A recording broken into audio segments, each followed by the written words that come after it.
Hey you, so on this video, who's being the greediest? So I just want to go over some of the antics that some of the, well, three of the main players in the coin collecting game could be accused of. So the main three in the chain are going to be the mint, the dealer, and then the buyer slash flipper, collector, or any other term you want to go by. So I just want to give my views and points on all three of those and some of the labels and whether they deserve it or whether you're just a victim of the game. So touching upon all of those, I'll be going through some of the opportunistic things the mints do, the dealers do, and the buyer slash flippers do, and just take it from there. So jumping straight into this, as I'm displaying three proof coins in the background. We've got a cougar and the nautical ounce and horse high relief proof coin. I'll get onto some of the opportunistic things that the mints do. So the mints are always going to be guilty of over milking a coin, literally. And so getting straight into it, they can definitely, greed can play a massive role when we're talking about the privy coins. So the privy pimping that I've touched upon before is going to be something that they do now. Now these are a few things and actions I'm seeing these specific individuals or organizations do to milk more funds out of a coin, or just to generate more income from a hot coin that they've got going on. These are going to be the main things that I see the mint in question here doing, and that's going to be with the privy coins. It's not nothing new, but with someone like Perth Mint, they seem to be doing it a lot more rampant now. Now here's one thing, I'm not too sure whether you can find out via their website all of the coins that they have out by a privy. Maybe somebody can let me know that in the comments, but it's definitely affecting some coins. I've seen it, whereas if you have a standard basic coin, it hasn't gone on to kill, but then you'd expect the privy to go on and sell more, but it also doesn't do anything. So it's just putting more coins into circulation. Whether you're under that impression that maybe the privy can sell for more is something you really need to do. Some privies on some coins do sell for more, and that just is, and some privies on some coins just don't. So a standard coin with a privy is just going to be a standard coin with a privy. If you've got a hot coin with a privy, then we just have to see what it's able to do. But there's definitely a market out there, but it is killing for those who purchase the mintage of the hype of the mintage. So the mint comes out and says there's only 1,000 of these coins. It's a buying and selling point. When they come out and bring another, 1 to 10,000 coins out with a privy mark on, it's kind of putting a dampener on the coin that you may own and definitely stunting its growth. So that's the number one thing that they're guilty of. Now another thing that they are ever so more guilty of, and that's going to be the forbidden love, when you're getting the mints and the dealers getting to bed together and doing collaborations. Now it's not illegal, it definitely isn't illegal, and it's not uncommon, should I say, but what it does do when you get maybe a dealer doing a commissioned piece or a dealer exclusive, is it does eliminate any type of competition and give the dealer really its own path to just take absolute advantage. They want to just go on, as we recently saw with we're always going to have that guilty dealer just hiking prices, but we'll get straight into that on one of the other subjects that we're going to be on. But that isn't a great thing because it just eliminates competition. Whereas, once again, I'll touch upon it in a moment, but it just gives the dealer in question the chance to just take absolute advantage, as we've all seen. Now, another thing mints are going to be very opportunistic and greedy of, and that's going to be resurrecting the dead. Now, with some dealers, or mint should I say, are going to be more guilty of that than others. For instance, you can look at the Royal Mint and they damn near jump in a DeLorean every time and go back in time and bring a coin back that they were supposed to just leave alone. They're becoming ever more guilty of that. Now, it's a practice. I don't know, the Perth Mint and the Royal Mint will both bring out a coin, and they will just bring it out in one variant or a set amount of variants, and depending on how well it does, will then go on to really churn out and milk the coin in question. Is it a good thing? Is it a bad thing? I think, however you look at it, if you would have brought out the coin in all variations at first, you'll get a good solid point at where the pricing is whereas opposed to an individual maybe thinking that this is going to be the only variation if it's on a set mintage, and then trying to pick a price from there, and then they bring a whole lot more out. It's definitely going to stunt the growth of the coin that first came out. If it's doing well, if it's doing bad, then you've got nothing to worry about. But that's just touching upon a few of the things that the mints do that get the greedy stick pointed at them. So moving on to the dealers now, I think the dealers have become the new sharks that the buyers slash flippers need to be wary of, because they're doing a lot more, looking over into the buyer slash flippers pocket. They want in on whatever action's going on. If anything gets sold, they want a part of it. So the dealers and some of their shady antics, just jumping straight off the bat, and this is more of a American dealer thing, is cherry picking. So if you're going to be talking about, and that's why I say it's an American thing, because the majority of the slab coins come from America. For the American collectors, it's definitely not big at all in Europe. But you're talking any dealer that sells slab coins, but that's being slabbed by them, you can bet your bottom dollar that the raw that you pick up has been cherry picked. And so, it's something you need to be wary of, because the raw you have is of subpar quality. I know European dealers that will not purchase from no American dealer, especially if they're getting exclusive, for those reasons exactly. It's not good. It's unethical, if you ask me, because you're getting a coin that they didn't think was worthy of grading, whereas that shouldn't be the case, but it just is. I think that's very dangerous, because it stunts anything that you may want to do with the coin. It's not sold as a grading failure. It's sold as a creme de la creme and pushed out. So that's something definitely that is very greedy on the dealer's end and extremely opportunistic.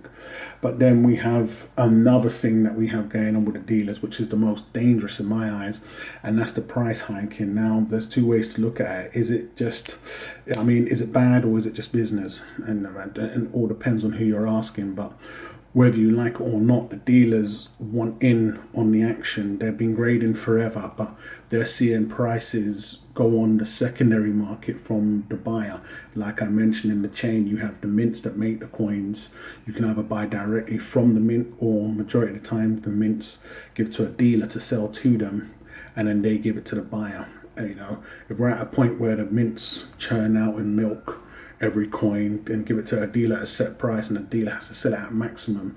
If you are some type of flipper or an individual that wants to sell the coin at a later date for a profit, nowadays adding time to the case does not make it more profitable. And if anything, it can be diminishing any type of profits you're seeing.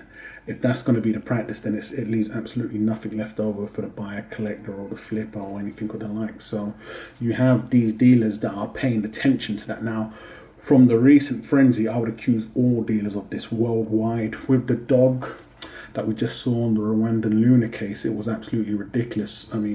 I was getting conflicting information from dealers, but I think it just suited their needs, because it was official that some dealer was able to release the coin around the €1,500 mark.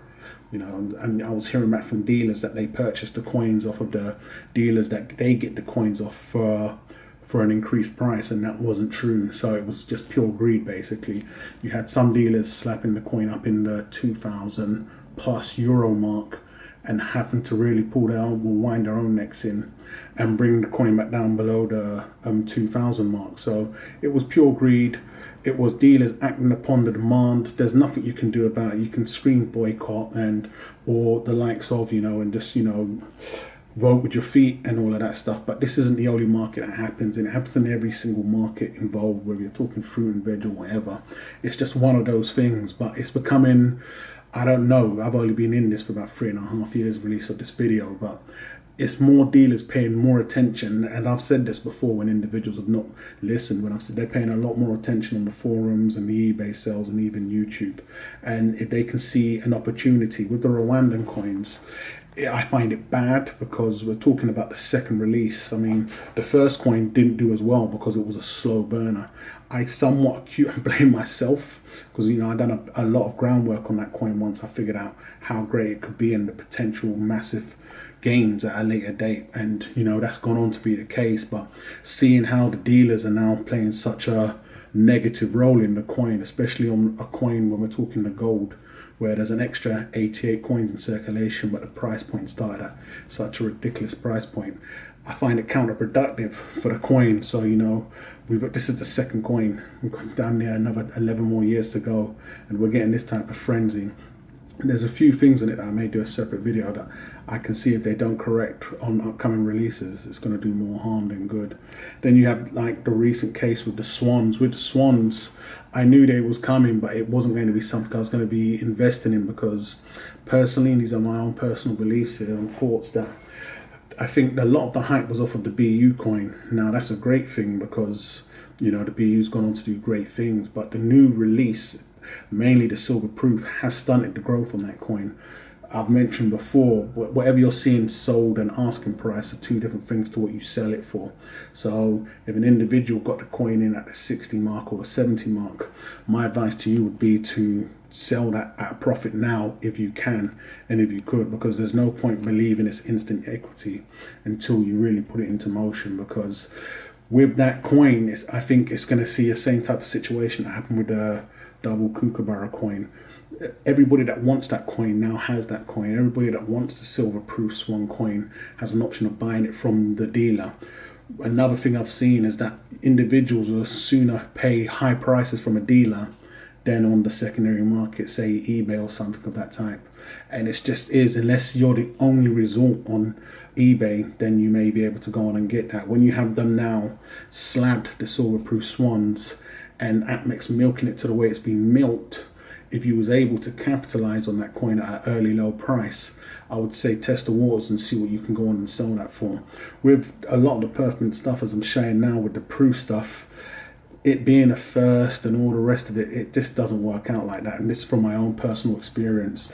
You know, a hot coin is a hot coin. I've seen individuals display hot coins at the time. They could have made some fantastic gains if they would have sold, and they chose not to. They can't get the same type of money for that coin now.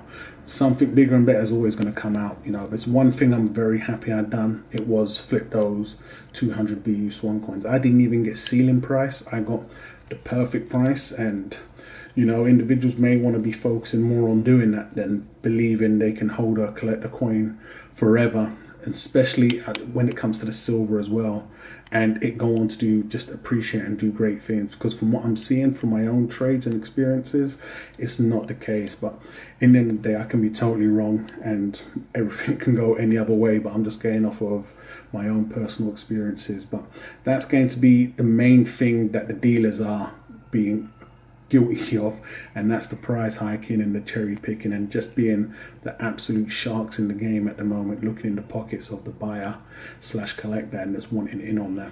So next we have the buyer slash flipper slash collector. Now when it comes to these guys, I've seen conversations, I've even had individuals contact me regarding certain coins, and I've given them links to eBay and said, look, I'll be looking around the same price. And these have been very exclusive coins, but you know, an individual can get back to you and state what they believe the price should be, and you know, it's this and it's that. But when we're taking on board now a lot of the dealer antics and the mint antics, it's all on the individual, because you know, we're guilty of either buying in bulk to flip, guilty, or setting the ceiling price on the secondary market now. An individual that's flipping sooner than later is going to be doing that. But as I've mentioned, you're going to have individuals that come on to buy from you either because they can't get it from a dealer no more. And that's going to be when you're talking about something that's really truly limited and in demand. It's very rare these coins are popping up now. Very in demand coin on a real low vintage. Low nowadays can mean anything, but you know, you're going to have individuals pointing and saying you guys are the real greedy sods. But it's always been the case, you know, the mints have made them, the dealers have sold them, and then the individuals that have bought them have either bought them knowing that they can sell it for X, Y, and Z, or just being shocked that it's got to that and sold at X, Y, and Z.